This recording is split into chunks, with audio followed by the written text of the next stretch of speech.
Hi, everybody. Welcome back once again. This is Mark Lawrence, and we're all set to go against the spread on this weekend's NFL and college football cards. And joining me, as we always do on the show today, we've got our panel of experts on the show. Jim Feist will be off. He'll join us maybe a little later for the NFL portion of the segment. Tony Mejia off this week. He's got a bye week.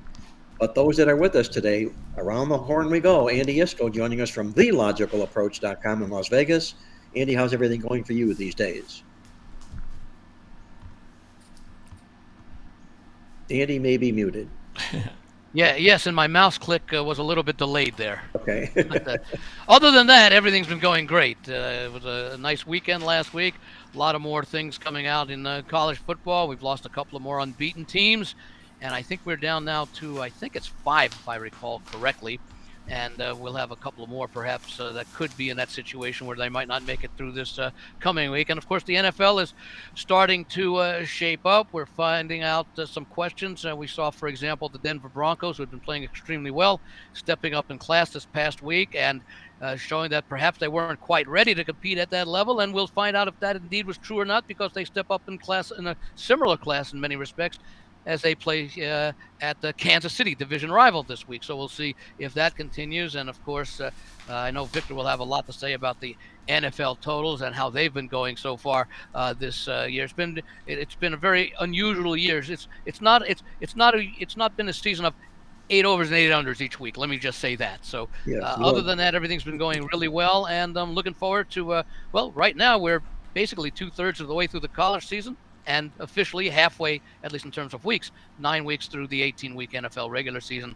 A lot of things are going to start to be decided in the coming, by Thanksgiving, things will be a lot clearer in both college and football as far as the playoff scenario goes.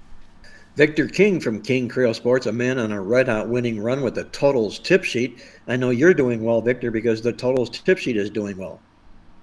Good. Another winning week for the tip sheet. 3-2 overall. We'll take it. It was 3-0 heading into the Sunday night game until we lost 2 plays in that one. But hey, we'll take the 3-2, no problem whatsoever. It's kind of weird. I spent all this time in the NFL with the tip sheet, with the Playbook newsletter, and with the over-unders, and yet it's college football over-unders in which we're having the killer season. And I'm going to encourage your listeners out there, if you haven't got your hands on the Totals tip sheet, guys, you need to do it, because it's warming up right now, and we're going into the second half of the National Football League portion of the season. And what I like to say is somebody sent to me in the coffee club about handicapping statistically, and there's no better time to do it than right now, because right now you've got a base of statistics that are meaningful. They mean things. In the month of September, a lot of it's conjecture and speculation, but right now we've got some stats to back up everything we're doing, and Victor's got a wealth of stats inside that Totals tip sheet. And I also want to welcome into the show Greg DePalma, our producer. Greg, how's everything going for you these days back in Asheville, North Carolina? Very good, and it's a very good week because, as far as college football is concerned, because the rankings came out for the very first time, the legitimate first college football playoff rankings, not the 4-team deal that we've had to deal with for all those years, but actually a top 25, just like we've always had it, but now 12 teams. So we have a 12-team rankings for the playoffs, the postseason. So just the first indication that we're getting really close to the first ever college football 12-team playoff. And with that, we also want to note here, also, guys, as we head over to our college football game of the week this particular week, one brief thought I want to throw out there. We're going to go into the SEC conference. We're going to talk about Georgia and Ole Miss. Victor King, King Creole Sports, will your totals machine have an opinion on this particular football game? And if not, what does Victor feel about the total in the game? We will have an opinion. I don't know if we're going to come out and actually make it a play. But in terms of the OU line for the game, of course, Georgia is laying, 2.5 to 3 points on the road favorite against Ole Miss. 54.5 the last time I looked in regards to the over-under line. Georgia is 3-5 over-under on the season. Mississippi 1-7 actually in their lined games, only one over. Wow. 7 games under the total for Ole Miss. Yeah, I know the Rebels looked outstanding last week against Arkansas. What was the final score? 63-31. With that said, those big explosive plays will not be as readily available against Georgia as they were against a very poor Razorback defense, let's be honest, as the Dogs now lead the SEC in third down defense. That's Georgia. In addition, despite scoring 63 last week, the Rebels have red zone issues on offense. They have struggled inside the 20-yard line this season. That's a big reason why they lost to Kentucky and lost to LSU. In 23 red zone visits this year in SEC play, the Rebels have only 12 touchdowns. That's right around 50% in terms of red zone TD percentage. I think points will be at a premium here, guys, and we lean toward the under at that current line of 54.5. Victor goes under 54.5 in the big showdown game between the Dogs and the Rebels. In this. By the way, let me just interrupt for a second. I've actually got some numbers that suggest Ole Miss should be favored by about 2 points in this game. A lot of it has to do with Mississippi's defensive improvement, and Victor sort of alluded to it. Georgia has been down on the offensive side of the ball significantly from last year. Defensively, they're still good, but not at the level of last year when they were sort of almost at historical level. And Ole Miss's problem last year was defense, and that's actually been their strength this year. I think what Ole Miss needed coming into this game, because I didn't really give you an opinion on the game as much as I was talking about what the impact was. I actually like Ole Miss in this game, and I'm going to have a little something of them on the money line. They got blasted by, what was it, like 52-17 or something last year, some ugly score. But that was, a great Georgia team. This year, I think, then they had some struggles, but I think Mississippi got exactly what it needed with the domination of Arkansas last week heading into this big game. Well, that loss, Andy, as you mentioned, just happened to be the worst loss that Ole Miss has suffered since Lane Kiffin's been their head coach. So I'm sure he's had this circled and will remind his team just of that, as you mentioned here. And you tear down your numbers. I can see all these numbers and where they're coming from. My only concern here is that Ole Miss played a really, really cupcake-like schedule to open up the season here. They put up these big numbers against high schools, and it ended up biting them in the end when they stepped up in competition here. But they're on the come here right now. Greg, how do you see this football game? What do you see happens here between these two powerhouses? Yeah, I agree with Andy. I just like the way Ole Miss is coming into this game. The problem I'm going to have, though, even though I'm still going to go with Ole Miss, is the fact that it looks like they're going to be without their top two wide receivers. And Trey Harris is going to be a first-round draft pick in the NFL, and it looks like he's going to miss the game again.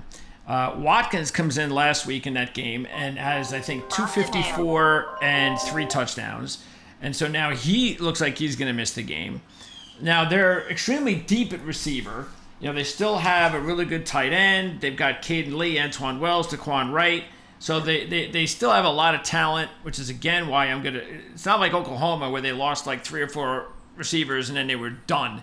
Ole Miss still has a lot of talent at wide receiver, even though they're going to miss those guys. But the other reason is I've said this before, I just don't like what I see out of Georgia right now. Beck has just not looked good at all. Last week, he did not look good against Florida. Just imagine if Florida had a healthy quarterback last week. That might have been a game, because it was a game. So, I just don't like something. This is just not the same Georgia team that we're accustomed to, and I think this is it for Ole Miss. If you remember when we talked about this preseason, Ole Miss's schedule did not have Alabama, did not have Texas, and they got Oklahoma and Georgia at home. They have got to take advantage of this, especially with Jackson Dart, and it looks like this is it for him and all these stud receivers. Matter of fact, I wouldn't be surprised if Lane Kiffin left after this year, because he's going to have a lot of talent that's going to be gone. And this is just going to be, I think, their last chance. And so I think they're going to come through. By the way, one more thing. Ole Miss had not given up more than 20 points all year in a game, other than the loss at South Carolina, or the game at South Carolina, I believe. Yeah, the Ole Miss defense is thought to be a little bit sketchy, but Andy mentions they have played some really good. I'm sorry, it was the LSU game. 29-26. And if I recall, that game went to overtime, and didn't LSU score late in that game to force the overtime? I think I remember that. I'm not positive on that. I think that may have been the case, Andy. I think you're right on that. Because I think Ole Miss was leading that game a good part of the way. And they had some injuries in that game too. Ole Miss were dealing with some injury. Matter of fact, their running back was out. Parish. So yeah, I mean the Kentucky game is really the one that's the big blotch. Even though we know Kentucky is a really good dog, and they've upset some good teams, but that's the one that really it could hurt them. Keep this in mind. If yes, there's no doubt about it. If Ole Miss loses, they're done. But Georgia, even if Georgia loses this game, they are still mathematically going to have a chance to get to the championship game, and that's really all it's going to take. So if Georgia loses this game, and mathematically, when maybe they're with 3 or 4 other teams that are, and let's take a look at who beat who and other tiebreakers. If Georgia can get to that SEC championship game, which is still possible, then they're going to end up in the playoffs anyway. And I just want to correct something. Ole Miss did give up 31 to Arkansas, but that was in a wire-to-wire dominating win. So a lot of those points that they gave up, had they needed to protect a smaller lead, I doubt that they would have given up. Right, garbage time points, right? Well, I think garbage time started early. The point that Greg brings up about Georgia, they can afford a loss. I mean, you think 2 losses, but they can, because they can still make the top 12, especially if they play themselves into the SEC championship game. When you break this game down here, guys, and I looked in our midweek alert, a couple of eye-opening statistics that really jumped off the page to me. Number one, Ole Miss is one of only 5 teams in college football left this year that have outstatted every opponent they've played. One of only 5. In fact, 3 of the 5 are not Power 5 conference teams. So that's a kudo feather in the hat here for Ole Miss coming into the game. You look at the Dogs and what they did this so far this season in the stats. They've lost the stats to Alabama and Kentucky this year. They beat Auburn and Texas by 43 and 24 yards. And as Greg mentioned, in that game against Florida, they struggled against a 4-loss Texas team that was playing a third-string quarterback, walk-on quarterback. I mean, I see some holes here right now that are really possibly developing here for Georgia in this football game. My concern, like Greg says, is this wide receiver position for for Ole Miss in this football contest. But I've got to look at Ole Miss in a game like this. 1, that major revenge factor. 2, to stay alive in this football playoff championship race, if you will. I think Ole Miss is a real live dog in this particular football game. Hey, Mark, could we mention the elephant in the room, too? If you're going to take a dog in conference play, this is the conference to do it in, right?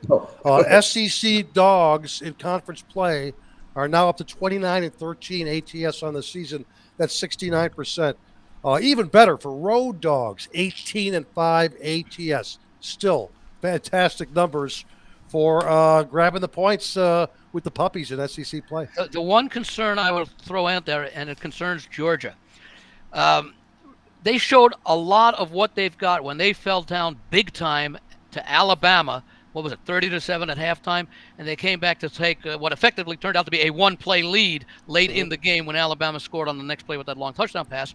And then they already had the confidence to go. We know they have the confidence to go on the road. Look what they did at Texas. That was not a 27-24 squeaker. That was a dominating win against the Texas Longhorns. So we don't know if Mississippi can pass that kind of test. We certainly know that Georgia can. Well, I've known all along that in handicapping football games that my love is ferreting out SEC dogs. And as Victor mentioned here, there's a reason, okay, because they're competitive. They play very, very well in football games. They always have, especially those with a revenge chip on their shoulder. And you've got all that. They check a lot of boxes in this football game. And embarrassing revenge at that. Yeah, right. But like I said, the worst loss Lane Kiffin's had since he's been with this program. So I'm sure he'll get the team's full focus of attention. By the way, Andy, I want to get your take because you said that you would take Ole Miss in the money line. So I want to ask maybe even each of you your theory or the reasoning behind. I know that when you're talking about favorites, we understand why you get rid of the number. You have to put up a little bit more. You might have to put up minus 145 or 160. I get that, but on the flip side, I'm assuming the money line is probably only around 125-ish or something like that, or 135 maybe at the most. If that's the case, why would you go that route instead of just taking the points? Well, for me, it's a combination of both. In other words, especially, at 3, I probably make about a half unit play on each. Okay, in other words, half on the money line, half on the point spread. With a line of 2 or 2.5, it's probably maybe 60% money line, 40% point spread, because the thought is, first of all, when you've got a line like that and it's two really good, it's a difference when it's Georgia Ole Miss a 2.5 line than it is, say, with I don't know, take two very bad teams that are playing each other with a 2.5 point line. The 2.5 point line for two very good teams effectively is saying that either team can win that game, especially because they're elite teams. Now, Georgia clearly elite, Mississippi not quite, but they're also capable of beating almost anybody they would face with the team that they have. So the money line to me is sort of like getting a little bit of extra bang out of the book, and you save a little bit if they end up losing the game. But I want to protect myself in case it's a close loss by taking the points as well. You bring the money line up there, Andy, and if Jim were with us, and we hope he joins us for the NFL segment of our show here today, he would be talking about, if he played Georgia, he would obviously be playing them on a money line rather than laying the price in a football game like this. But the thing I want to remind everybody out there is every time you play a money line, you do not have to win a lottery ticket. There's nothing wrong with taking plus 120, 140, 160 on a money line to a team that you like the dog, you feel they're going to win the game. There's nothing wrong with taking plus 160 on a football game. So it doesn't have to be that big lottery ticket. You just have to like to play as a handicap. And it's also not that you have to expect them to win the game. It's that you think they have a really good chance of winning the game because they're pretty much as talented as the other team. And, maybe there's a little bit of a factor in there for maybe some of the history there. But it's the fact that, in other words, if Mississippi beats Georgia, let's say 27-21, would anyone really be surprised? No. And that's my theory with the money line. So does it matter though how much you invest in? Like it's, hey, if you've got guys out there that just nickel and dime, their bets, and they're going to bet $25 or $10, then do you say, just go ahead and take the points because you don't have too much of a vig that you have to worry about, or no, it just doesn't matter whether I'm betting $12.50 to 10. As opposed to say $30 or $40 that I have to invest in, that I'm taking that away by going to the money line. Well, there's nothing wrong if you want to play a half a dollar on the game for $50 to play $40 or $30 or $40 on your bet and the rest on your money line. There's nothing wrong with that at all. All you're doing is enhancing your chances should you be right with the straight up winner in the football game. Yeah, see, and when I'm looking at playing, like, let's say Georgia as a 2.5 point money line, point spread favorite, that you're risking more. And I look at it again from the other way. The only way you are hurt by playing the money line rather than laying the points is if they win the game by 1 or 2. Yeah, 1 or 2, right? Yeah. Which doesn't occur all that often, although it has to be considered more because of the 2-point conversion. And in college football, especially because of the overtime rules, where after the first overtime, in overtime number 2, you've got to go for 2 if you score a touchdown. And after that, it's basically a 2-point play every time. So if you're laying 2.5 and you're in the third overtime, you can't win. Yeah, or the opposite. On the point spread. Well, that's the thing. Yeah. By the way, so statistically speaking, then that's also the reason you suggest that, Andy, because you're talking about over time. Statistically speaking, on average, games are not really. You're not going to have to worry too much about. Oh man, if I just would have went with the point spread, they only lost by 2, and I went with the money line. Why don't I just for a few extra bucks? I mean, is that because you might lose a few like that, but over time the averages say you're not? Well, let me put it in perspective, and I think Mark uses this. I think it's in the newsletter every week. When you back the underdog, I'll use the underdog as an example. 3 things can happen, and 2 of them are good. They can win the game outright, or they can lose the game but cover the point spread. Okay, with the favorite, 2 things are bad. They can lose the game outright, or they could win the game but not by enough.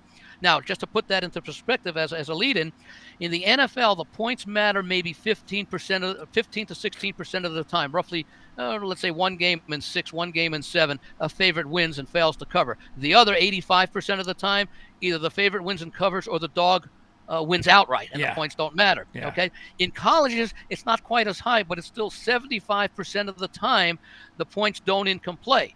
So that's 1 in every 4 games. Favorite wins but don't cover. Exactly. By the way, this is only the 4th time Ole Miss is a home dog since 2021. They are 2-1 straight up, 3-0 against the spread in this role. over that time. So not a surprise that they're not a home dog very often, but they have covered the last 3 times since 2021 in this spot. All right, I would say then, guys, our consensus side in this football game would be Ole Miss in this football game and Victor to the under in the football contest as well. Let's move over to the National Football League side of things. But before we do, Andy, I'm going to put you on the spot here, and I don't know, I didn't give you enough prep time for this or whatnot. But do you have any update on what is going on in the elimination contest, the Circa Survivor? I know we were getting down to some crunch time and some losses were happening. I don't know if they've been as much extremely that way so far at this point, but do you have any idea where they stand right now in the Circa Survivor? I seem to recall that the last 2 weeks, maybe the last 3 weeks, there were very few eliminated. Maybe it's just the last 2 weeks. I think 5 in 1 week and 2 in the other. And as far as last week goes, however, the New Orleans Saints, with their loss to Carolina, they were the second most popular choice. I think Baltimore was number 1 with like 48 or 49, and I believe the Saints had 40. So I believe that the number, which was 191, I think it's down to about 151 right now as far as being alive. I believe that if I checked it somewhere, the imputed value or the implied value of the remaining 151 entries is a shade under $100,000 right now. So what that means is likely, I would say, and Victor, what's your take on this? Most likely between now and the finish line, we are going to see somewhere along the way a large favorite get dumped, which will wipe out a lot of this pool here as we get down to the nitty-gritty of maybe a handful or 10 people left in the football contest.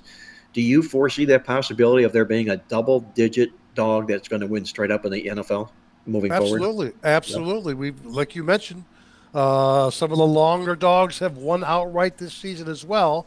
And not only that, but this is a season right now in the NFL in which there has been a lot of close games. In fact, there's been 75 NFL games decided by 7 or fewer points this season. It's the most through week 9 of a season in NFL history, and that's over 50. And that's over 50% of the 138 games that have been played. That's staggering.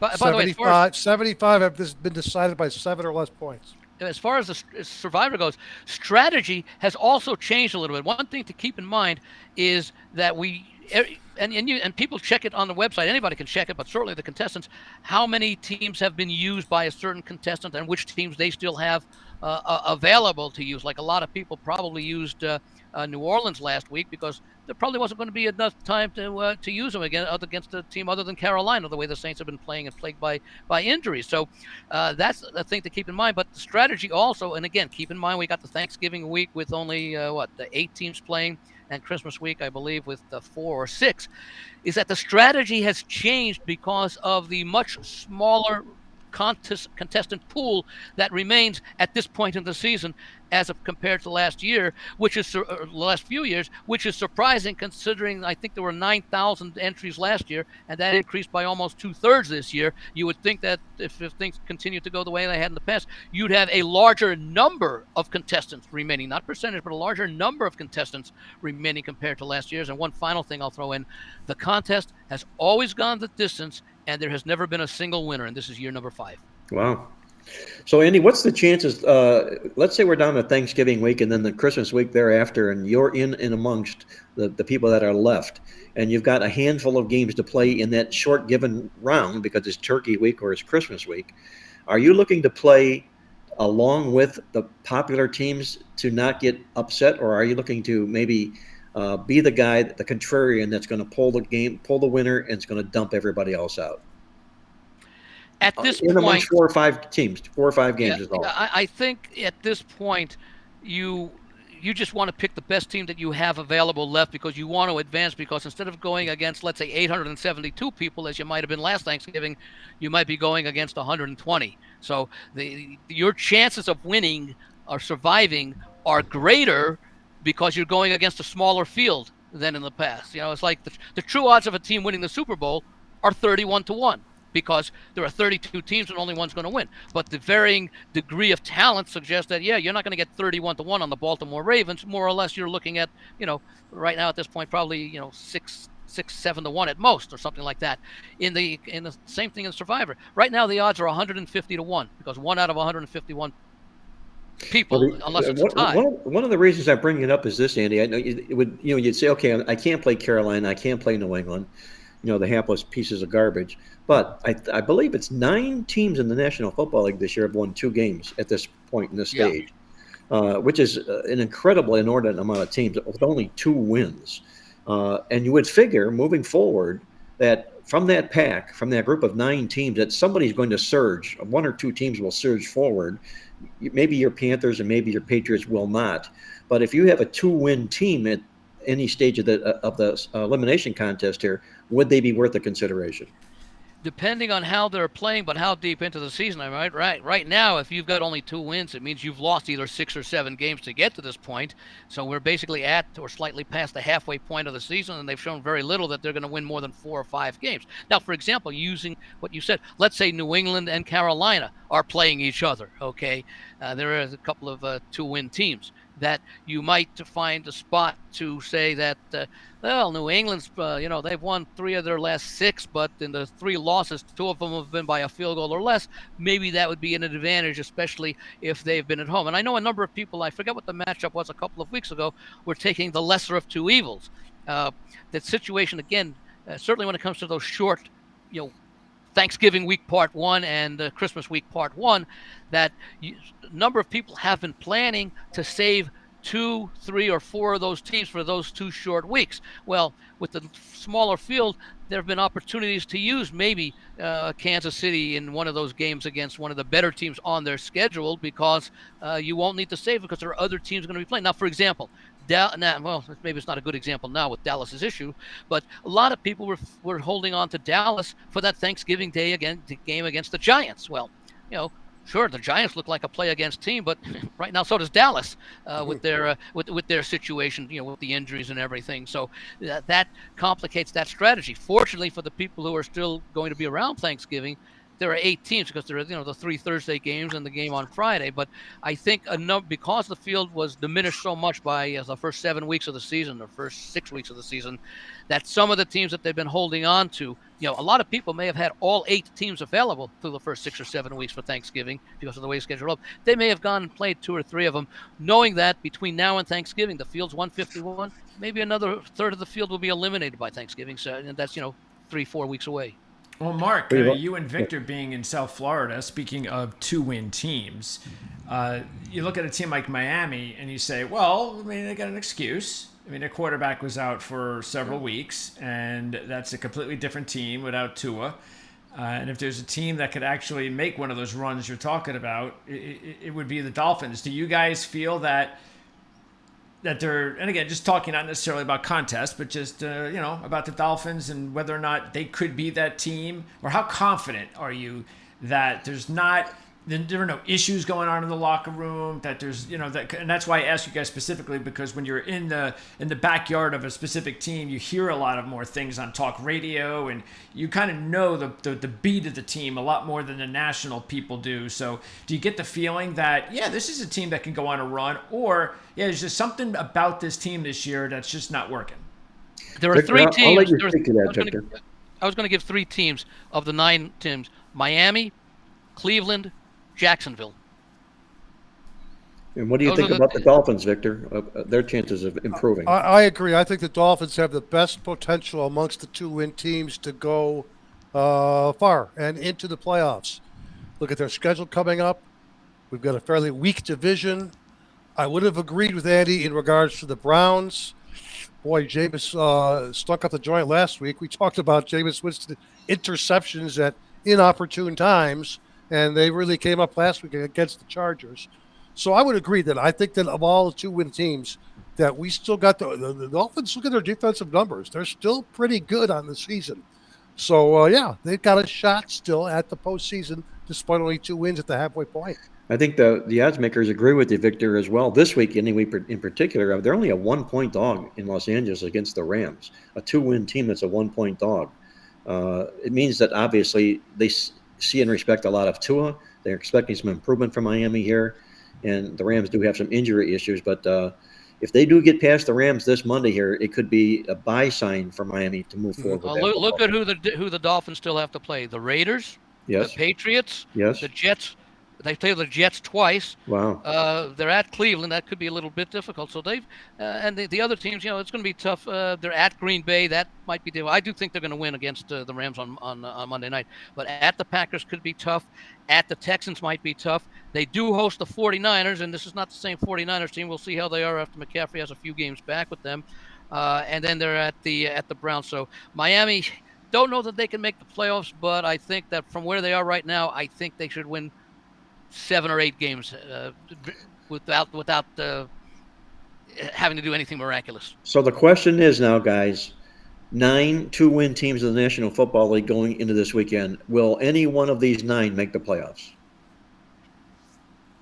Yeah, I think that could happen. And again, I think not only are you looking at, I think the 2 teams you look at are in that division. And that's going to be the Jets and the Dolphins because of their schedules. The Jets have an easy schedule just like the Dolphins.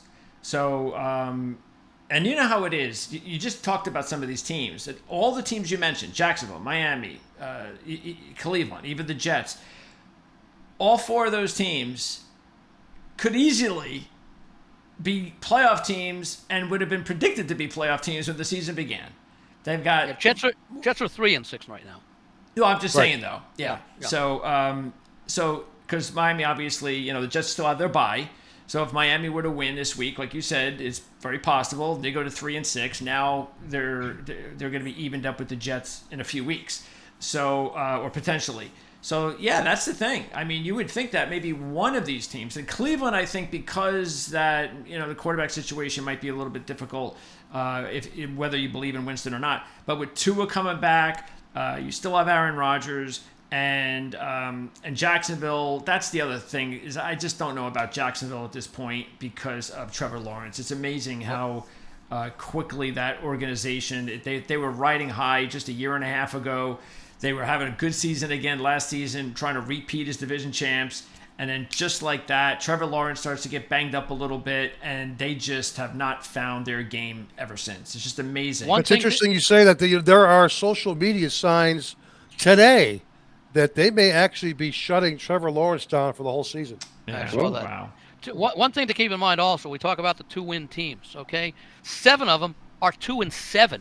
Now you figure 9-8, marginal chance to get into the playoffs. So realistically, you got to take a shot at 10 wins. Now, 2 of the teams are 2-6. Miami is one of them, so they've got like an extra game advantage of the 2-win teams. Tennessee is the other, but I don't. An extra game that removed themselves from the list, right? Exactly. They have an extra chance to get to the 10 wins because 2-7. Cleveland's 2-7. They have to win 8 straight to get to 10-7. Yeah. No, it's hard to believe any of those 2-win teams. Now, Miami only has to win. They only have to win 7 games to. I'm sorry, they have to win 8, but they have an additional chance. Yeah. In other words, to get to 10 wins, 7 of those teams, Cleveland, Carolina, Jacksonville, etc., cannot afford another loss to get to 10-7. 10-7 should get you in the playoffs. 9-8, it's questionable. Although, considering how many 2-loss teams there are probably going to be more teams at the other end, at the higher end, with more than 9 wins that'll make it because they'll be beating up on these teams that have only won twice. So 10 and I'd say 10, 9. I'd like to see a book put up a proposition. Will any 9-8 team make the playoffs? Because it's an interesting study. You do have to study the schedules, but considering we have so many 2-win teams with 7 losses, I'd almost make the favorite. And we hear it happened again, by the way. And I heard it. Jim put up his video. You can catch it right here on this channel. You can check out. Jim is doing sort of like a midweek look at all the lines. He's going to be back again like he was last week on Saturday, Sunday. We're going to post a video where Jim is going to update all the lines and give some picks. And when Jim was going over the lines, and I was listening to it, record it, I heard him talk about the Arizona Jet game. And Arizona, 1-point favorite. But now the line is switched to the Jets being favored by 1. And when he said that, because I wasn't aware of this, so when he said that, I'm like, I just can't believe this has happened again.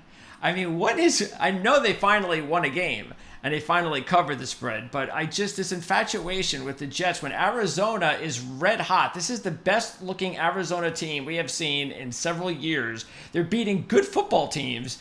and they're at first home. place at the halfway point. They're at Yeah. home and first place, and the Jets are the favorite. I mean, because I actually think Arizona's going to win. I do too. Now let me see that. Now the one thing that the Jets have is they do have the extra rest because they beat Houston on last Thursday night. But to your point, Greg, the 2 weeks before that, I remember one was at Pittsburgh. I forget who the next game was. The Jets were tiny little favorites and they lost outright there too. Yeah, I think they've been a favorite for the past 5 weeks, 6 weeks. Although Aaron Rodgers did have his best game as a Jet last week. Mm-hmm. Again, against a pretty good defensive team. It may be time, guys, to hop off that Jet merry-go-round. Everybody wants to keep making this team become a winner, and it's just not happening. Not after this week. If they you've lose been this patient week, it's enough- over. If you've been patient enough with the Carolina Panthers, you finally got your reward last week. Probably. Yeah, exactly. If you had any money left. Yeah, And Saints right, fans exactly. got their reward, because I'm sure there were a lot of Saints fans that were very happy when they heard that Dennis Allen had been fired. Is your favorite Ben Johnson? I think I saw he was listed as the top He's going to be choice listed for as the possible replacements. favorite for every job that comes up. Yeah. So it's just a matter of whether Ben Johnson is going to take the job. Look at Dallas. I know we had talked about that. I mean, the Dallas Cowboys. Imagine that job becomes available. Would he want to put himself in that position? Or would Jerry Jones offer him so much money that money talks? So, that's going to be interesting. Keep in mind, he's doing this with a quarterback in Jared Goff, who is, he's a good quarterback, but he's not at the elite level of a quarterback that, hey, if Ben Johnson had that kind of quarterback, Detroit might be putting up 50 a game rather than just once every 6-7 weeks. So he's got a good spot there, but they've also got those two great running backs with Gibbs and Montgomery that takes a lot of pressure. They don't need Goff to do all that much, and basically by running the football, because you got two stud running backs, neither of them will get as much worn down as a team that only has one above average running back. And they also have the best offensive line in football. Yeah. So, but again, you have to have the coaches. That's the thing. It's about good coaching and talent. And once you have that mesh, you could do incredible things. But if you don't have either or, and I actually, again, I think it's more important to have good coaching first. I think talent could only, because the talent's only going to take you so far. You can maybe get to the playoffs with talent, but as you saw with Marvin Lewis, I mean, eventually are you going to get to the next step and win a championship? And you can't do that really more often than not unless you have a really good coaching staff. Hey guys, let's get into our NFL game of the week here right now. We got I think a really good game on tap this week, and a little bit of a surprise. I think at the beginning of the season, you might have thought that neither of these two teams would have been in the playoffs, but right now they look like they're pretty much overwhelming choices to be there. Two surprise teams that currently rank, if the playoffs started this week, number 3 and number 2 seeds. It would be that way this week if they were going into the playoffs. I'm speaking about the Pittsburgh Steelers and the Washington Commanders, matchup of two really good upstart football teams this particular season here. And Andy, I'm going to throw it over to you. What's your take here on this big football showdown game between the Commanders and the Steelers? Well, first, I'd like to thank Brian Dable for costing me a point spread cover last week when the Commanders were up 24-10. The Giants scored to make it 24-16, and they go for 2 and fail. And then they score, and then they score again to make it. Well, at that point, Washington added a field goal. It was now 27-22, and once again they go for 2 and fail because they had to after missing the first one. Now, normally, analytics might say yes, but keep in mind when they played in week number 2, the Giants were without a kicker. So they had to go for 2, and they missed all 3 times. Who were they playing that week? The Washington Commanders. They should have realized that, hey, we had trouble 3 out of 3 times when we had to go, and they knew we were going for 2, and they probably were well prepared for it, and now they've had a month to prepare. So that being said, I do like Pittsburgh in this game, but it's nothing against Washington. These are 2 play-on teams, and have been play-on teams for me basically all season. I'd like to see if this line goes up to 3, as I think it may have been.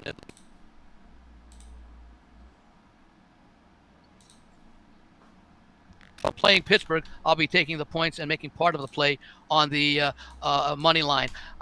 The thing I like about Pittsburgh, they don't turn the football over. Washington doesn't either, but Pittsburgh has been pretty good at creating turnovers, and both teams can run the ball very well. There's nothing. It's almost like the Georgia Ole Miss game. although the better team. Well, Washington and Georgia's the better team on the road. Here, these are pretty even teams. In fact, a lot of the statistics point that out. When I've got two good teams and I can get certainly a field goal, I will usually look to the underdog. In this case, it's Pittsburgh. Washington was not expected to do much, although I did like the new hire of Quinn as coach and Daniels as the quarterback, and they've shown progress since the start of the season. And so now Daniels is not just a favorite for Rookie of the Year; he's in the MVP conversation, and deservedly so, as long as he stays healthy. And I think we all hope that he does, because it's a special talent. Pittsburgh. Nobody likes Pittsburgh. Their numbers aren't great, but they do enough to win. And we know Tomlin's history of not having a losing season, and he's 2/3 of the way there right now with 6 wins already. Yes. Let me put it this way: it's almost like the game between Georgia and Ole Miss, although these are two more evenly matched teams, I think, than Georgia and Ole Miss are. I don't think anyone would be surprised if Pittsburgh won this game 20-16. Or if Washington won this game 20-16. So I'll take the points. And he's going to take the points in what might be a coin flip of a football game. Victor King. Matchup of two really good, solid playoff potential teams. What's the over-under look like in this contest? I like that Andy score, 20-16. Either way, because we're on the under. You could put us in the under column with a little check mark as far as this game going under the total. And I think Andy agrees, as I was looking at his logical approach newsletter last night, and this may have been one of his opinion plays as well. Again, put us in the under column, particularly if you can find a 45.5 or higher. Now, there's some 45s out there. There's even a couple of 44s and a halves. You should be okay. But again, your optimum line would be 45.5 as we go low. After all, Pittsburgh, they got the perfect defense to slow down the Commanders, as they're number one ranked in the red zone. That's holding opponents to 3s rather than 7s. That's the Pittsburgh Steelers defense, number one in the red zone in the NFL. And not only that, but both of these offenses tend to struggle in the red zone as well. Pitt's number 30 on offense in the red zone, only 46% touchdowns. Washington number 26 on offense in the red zone, only 50% touchdowns. So again, what do underbettors want to see? They want to see more field goals than touchdowns. Not only that, Pittsburgh coming off their bye week, well rested. Road underdogs after their bye week have gone 2-14 over under in the last 2 seasons, including 1-9 if they won straight up in ATS in that game before the bye, like Pittsburgh did. We've also have the fact that you've got 2 teams with very, very good records, 750 or higher winning percentages. Mark mentioned it. It's one of the reasons that Mark's calling this the NFL game of the week. But with that said here, I've got an 09-1 OU out of the database. It dates back to 2019. And it's game 6 or greater, non-division games between both teams 750 or higher, if the point spread is 6 points or less, like it is in this particular game. And to wrap it up, guys, Pittsburgh's best numbers over the last 10 years on the road. Washington's best under numbers at home. Steelers 15-43 over under on the road over the last 6 seasons, when the line is 42 or higher. Commanders 5-20 over under in the last 3 seasons at home, when the point spread is less than a touchdown. Again, if you can find a 45.5, more power to you. Either way, we're going low with the Steelers-Commanders game. A lot of people will be enamored of that Washington offense this season. The fact that Pittsburgh scoring is scoring a little bit more these days. But no. Everything in the database says it's going to be a low-scoring game. Well, Victor goes under the total in this football game with a lot of reasons. I love those red zone numbers, Victor. Those are really, really, I mean, they make all the sense in the world of teams that get there and just can't convert on both sides of the football in this particular game. We put out a Jim Feist alert during the show here, and Jim Feist has responded. Jim is with us. Touchdown. They found me. They let me out of prison just for a couple minutes. Well, we're really glad you jumped in, Jim, and you jumped in on a pretty good game we're tossing about here. as you can imagine here. What's your take, Jim? What do you see the Steelers and the Commanders doing this particular weekend? Well, first of all, let me tell you, I took the Steelers. I bet the Steelers +3.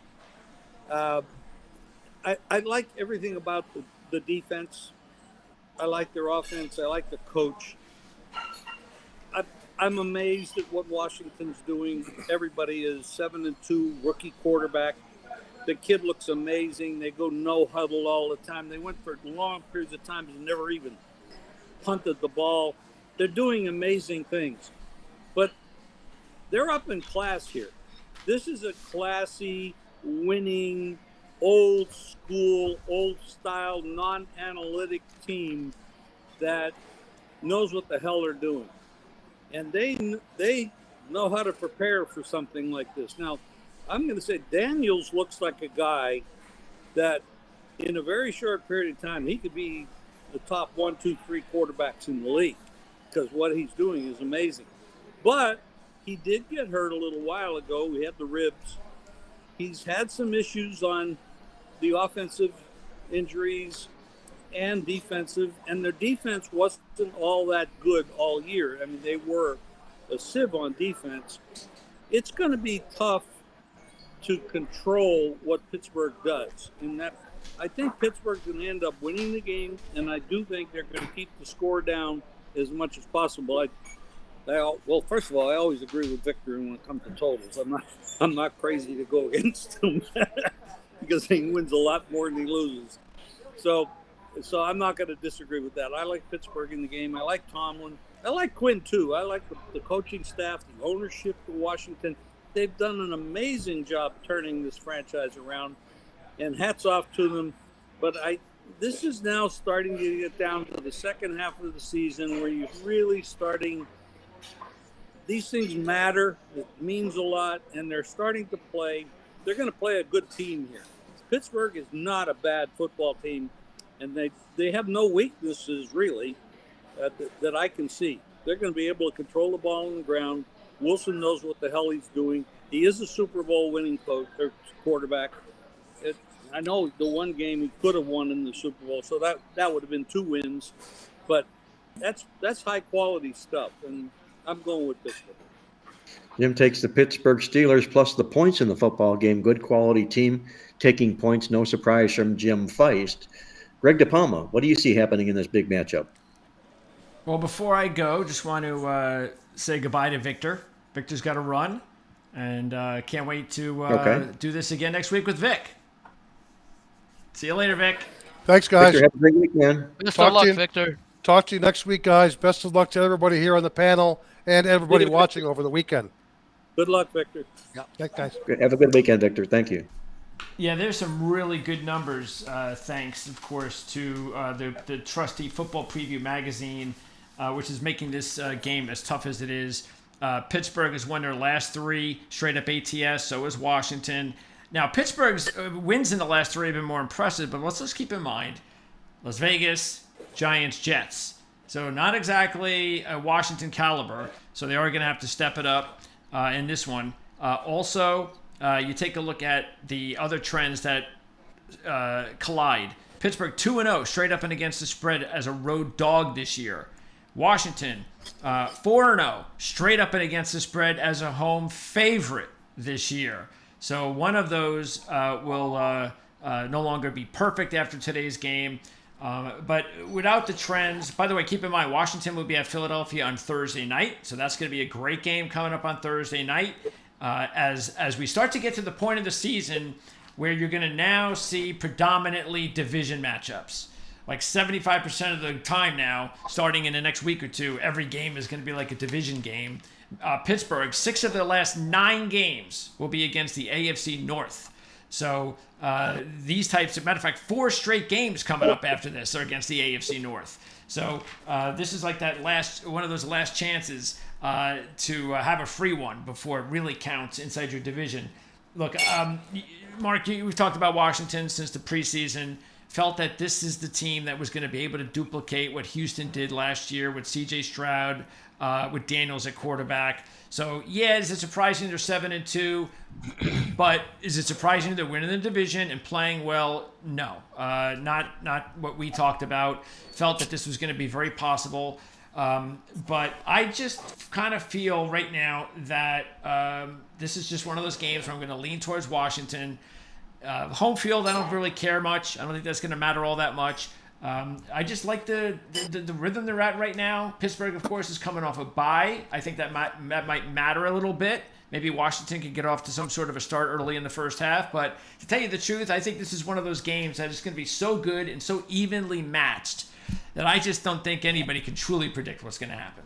But by the way, not only does Washington play Philadelphia next week, it's not as big as it might have been, but they're at Dallas the following week. So they've got two divisional games on deck after this one. And remember, they're coming off of the Giants. The Giants. In fact, both teams are, because I think that's who Pittsburgh played before the bye.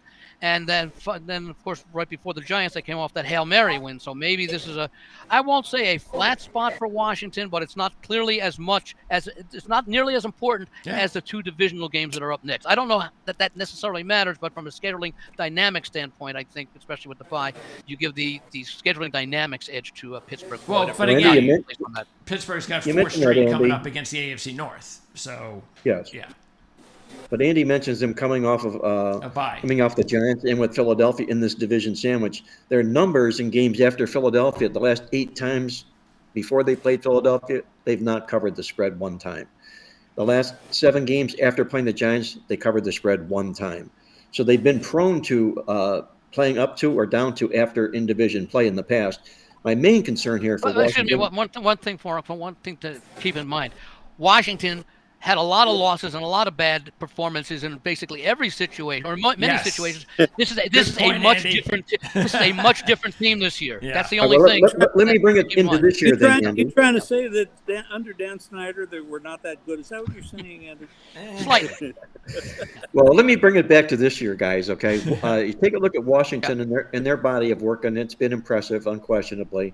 And we liked them at the beginning of the season because we touted the fact that they were the worst team in the NFL in turnovers last year, and they always improve, and Washington's proving to do just that this year. But take a look at what they've just done. They've just beat the Giants, Chicago, and Carolina the last 3 football games. Now they're going to step up in class here to a playoff quality type football team in this program here. Pittsburgh's off this bye week. You have Russell Wilson in an outstanding role this particular week. When he's been a dog in his career against an opponent off back-to-back wins, he has 18-4-1 to the spread as a dog in that particular role. That's a pretty strong number for him. Wow. Throw in the fact Pittsburgh's 5-0 to the spread, coming off a bye week here. I'll play Pittsburgh with the points along with Jim in this game. And me. I'm a little pressed for time, but I didn't want to miss the show. I thought we were going to go at 2:30, and you're actually a little earlier than I thought. But there's a game, if I can just throw this in, San Francisco at Tampa Bay. Tampa Bay just came off that very tough loss at Kansas City where the argument was, well, they should have gone for 2 or not. I would have, especially against Mahomes, because I don't want to play an extra quarter against Mahomes. Under a bad coach or a bad quarterback, I would have. But San Francisco is getting players back. And Tampa Bay is short players, short week, and San Francisco's coming off a rest. This is a very tough spot for Tampa. The Panthers. They're not the Panthers, but the Buccaneers. By the way, keep in mind, Tampa Bay, even if they do lose this game, talk about an easy schedule. Take a look at that Tampa Bay schedule after this one. So they could actually afford to lose this game. That's how easy their schedule is after this. They're going to be playing a lot of teams that are all losing teams that as long as... By the way, they're supposed to get Mike Evans back this week. So that'll be a big lift. And they also have a couple of guys on defense. They're going to have a problem catching up with Atlanta. Atlanta keeps winning, so that's going to be a problem in their division for sure. One other thought about the 2-point thing on Monday night. It's a non-conference game for Tampa Bay, and I normally look at that as ties are better than losses in those types of games. And the problem with you go for 2 is in that situation, okay, You can kick the extra point. No guarantee you get a tie. Okay, you still have a chance to win the game. Okay, look, they could have won the coin toss and gone down and got the touchdown. We don't know. If you miss the 2-point conversion, that's a fatal mistake. Okay, you can't recover from that. If you're in a tie game, you still have a chance to win, and that may be a part of the thinking. You're in a tie game at Kansas City against Patrick Mahomes. That's I don't really want to play an extra quarter against Reed, Spagnuolo, and Mahomes. That's my problem. Is they're such good quality players and coaches, and it's so hard to beat them. It almost anybody else, I would say, what the hell with it, go with it. Maybe if Tampa's at home in that game last week instead of at Kansas City. I wonder how much the bad weather conditions, the field and the rain and everything may have had, especially because Kansas City has been susceptible to turning the ball over this year more than in past years. Hey, Jim, we're going to let you run here, but I know you're up against time, and I really appreciate your stepping in and checking things out and sharing some of your wisdom with us. I can only wish you the best of luck this week, and let's hope the ball bounces our way this week. Thank you. I wouldn't be such a rush. I thought I was going to jump in at 2:30, which is 5:30 your time. I didn't realize we were going to jump in at 2, so that's why I'm still a little behind here. No problem whatsoever. Just don't let it happen again, Jim. Appreciate it. Have a great weekend, Jim. And any minutes with Jim is better than no minutes with Jim. Oh. Tell Roz that, Jim. Just remind Roz of that, okay? I used to say that, too, before I was married. That was Jim Feist, guys, joining us on the show with his Jim. wisdom that he imparted with us on the show here this week. Before I hand it off over to Greg here to wrap the show up with a around the horn type on the 60-second clock between Andy and I want to share with you guys, if the playoffs started this week, the current NFL playoff picture. And obviously the top 7 teams are going to be going to the playoffs within each conference here. Out of the AFC, number 1 seed, Kansas City, number 2, Buffalo, number 3, Pittsburgh, number 4, Houston, number 5, Baltimore, number 6, Chargers, and number 7, the Denver Broncos. And a pair of 4-win teams behind them in the Colts and the Bengals.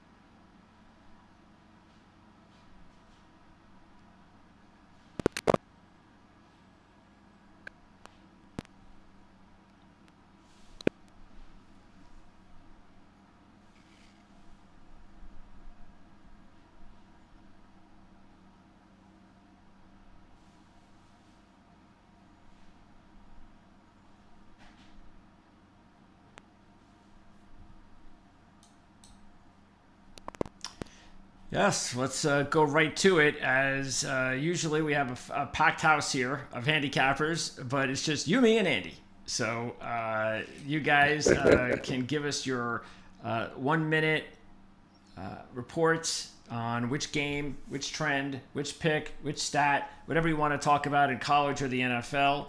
And don't forget, we'll use these as shorts too. And don't forget, as we're talking about with Jim Feist, he's going to have his report. Not only is it already available now, taking a look at the odds for this week's action, but he's going to give some picks over the weekend. So make sure to subscribe to the channel. That way, anytime a new video pops up, this is our weekly video, this is our weekly show, but other videos that get posted from time to time, including shorts and Jim's reports, you'll be able to get notified. So best way to do that is to subscribe to the channel. And we're starting to get closer to 900 subscribers, but we've got to get to 1,000. That's what we want. But let's get to 900 first. Let that be our Christmas gift, getting to 1,000. That would be Christmas nice. gift to ourselves. Absolutely. So let's don't forget, if you haven't subscribed yet, please do.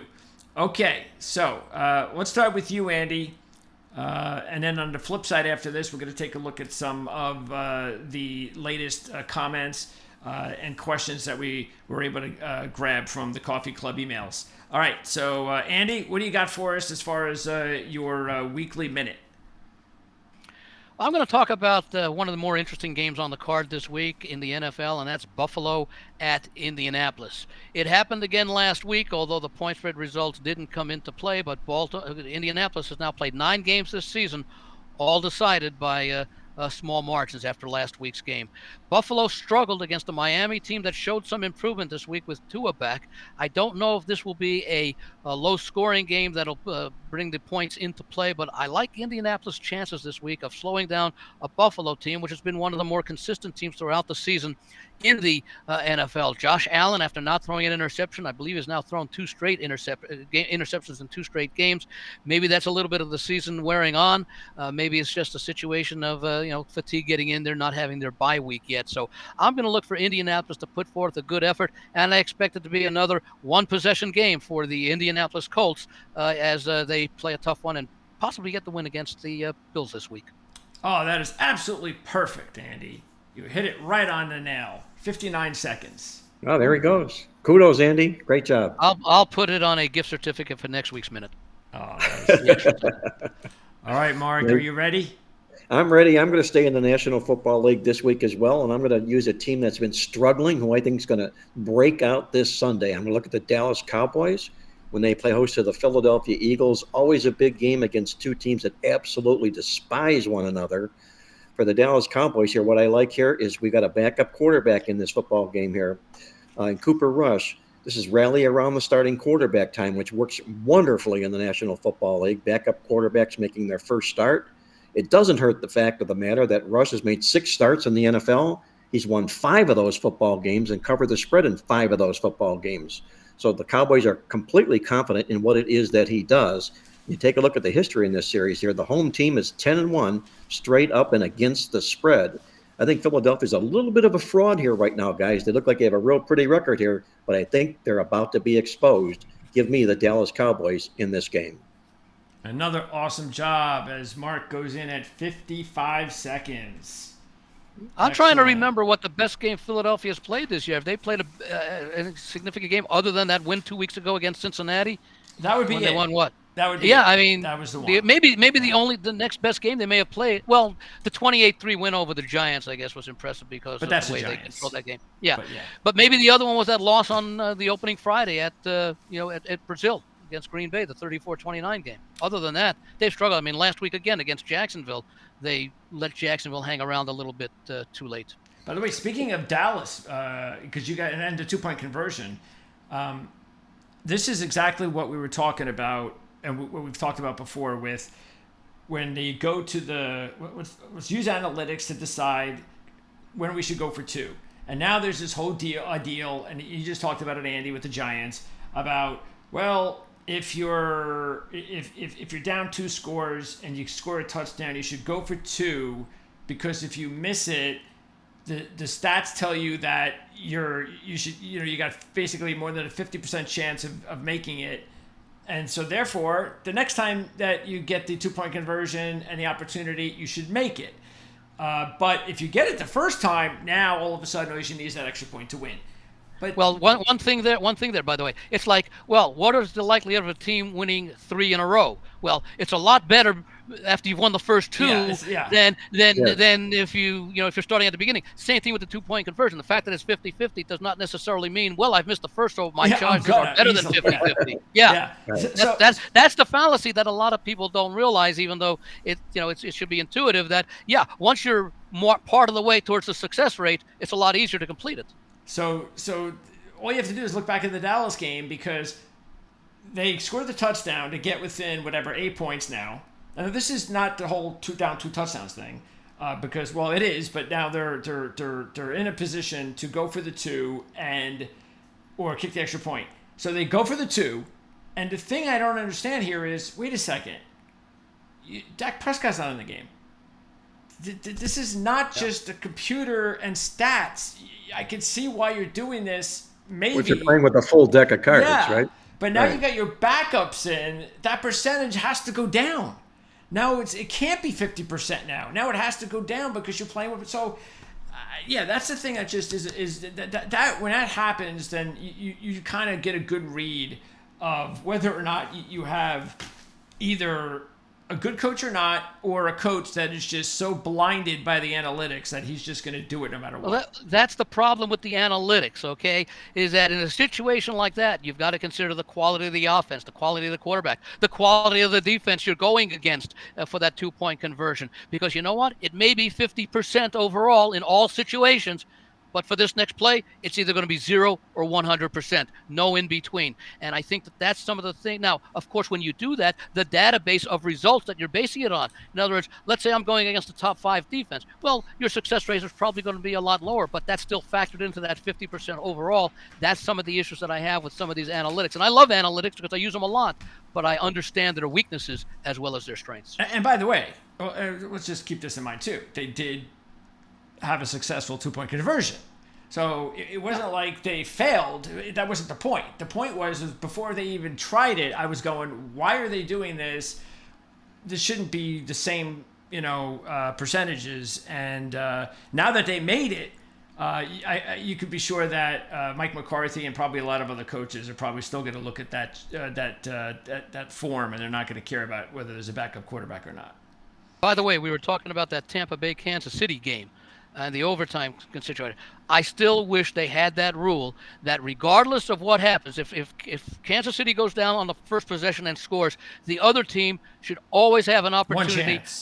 One chance, and to match it, whether it goes beyond the 10 minutes or not. Complete that drive wherever it ends up. Now, if it ends up going past 10 minutes, game ends in a tie. If they go back and they get the touchdown and it's 2 minutes to go in the 10-minute overtime, well, then Kansas City gets a chance to go down, and if they score, they win. Because the pressure initially is on the team that loses the coin toss. A, they have to stop the opponent, and B, they then have to score to beat the opponent or at least tie. But if they tie the opponent, next score wins, and the team that won the coin toss now has the advantage automatically. So the pressure's on the team that loses the coin toss initially twice. 2 drives. I like what you said, Andy, about the other team having that opportunity to match that opening touchdown drive. Yeah. And if they do just that, the game ends in a tie.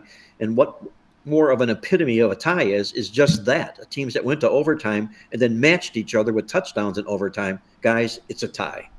Yeah, and it validated the 60 minutes of play before that preceded it, because it ended in a tie.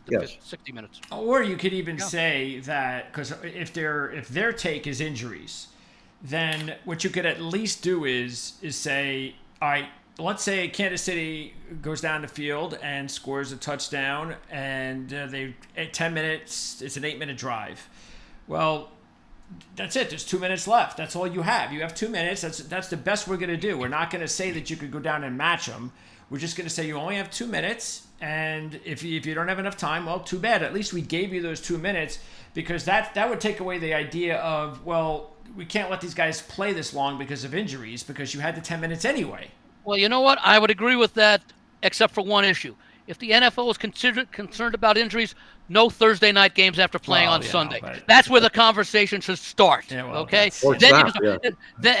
That's why eliminate that stupid kickoff rule that they have now, and especially the onside kick rule that you could use it anytime you want, and you line up like you normally would, and so the element of surprise is there. So if the NFL is using that as an excuse, the injuries, address the major issue of having 32 teams playing, throughout the season, and each team at least once or maybe twice or 3 times will be playing on 3 days of rest. Not just forget the preparation from a strategic standpoint. It's the healing of the injuries that you just sustained 96 hours ago. How many NFL games, guys, have we seen this year that it's down to the point where if the team can score a touchdown, they can get inside of a score, but they'll kick a field goal instead in hopes of recovering an onside kick to get another score to either tie or win the football game. It's ridiculous because they're never going to recover an onside kick with the new rules that they have right now. It's just I think it's happened. Wasn't Dallas? Didn't it happen twice? And I think Dallas did it both times, or was it against Dallas both times? Because the second one just came up. Was it the Ravens? Maybe, I'm not sure, but it's only occurred 2 out of like 32 times or something this year. Yeah, actually, was it in one of the coffee club emails, Mark, that someone referenced one of the coaches that decided to do that to, it was Clemson. It was the Clemson. I think it was in the Coffee Club, wasn't it? Yeah, it was Dabo Swinney, right? Yeah, where he decided that he felt he had a better chance on the onside kick as opposed to going for two. I forget what it was. I forget what the situation was. He could have gone for two and brought the game to within I believe either 10 points or 7. I can't. But he kicked an extra point, and it was in no man's land. The score. Yeah. He left himself in no man's land. It made no sense whatsoever. And speaking under the old overtime, under the old kickoff rules, or onside kick.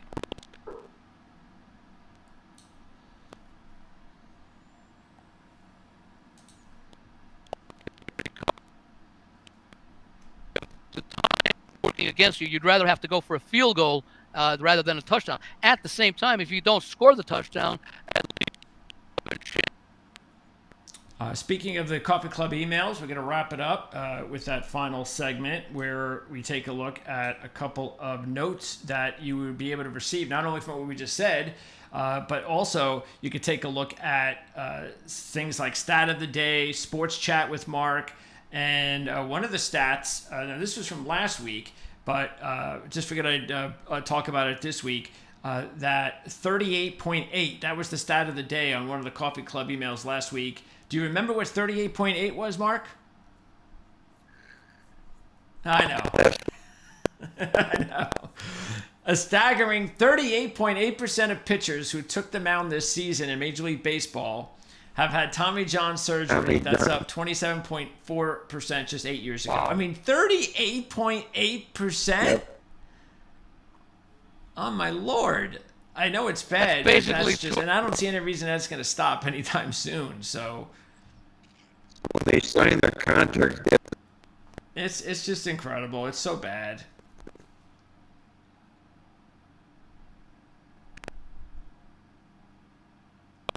It could be. It actually could be. It might actually be a little high. Yeah. And on Sports Chat with Mark, John from Los Angeles wanted to say, I love your ATS podcast. Your team of experts are terrific, all with a world of knowledge and insight into sports handicapping. Keep up the great work. Mark says, thanks for the kudos, John. Greatly appreciated, and I agree with you. The team of experts on the podcast are deeply experienced and thoroughly knowledgeable. So thanks to John from LA. See, there are people in LA that are pretty good. Yeah, we like that. Hey. Yeah. Correct something from my.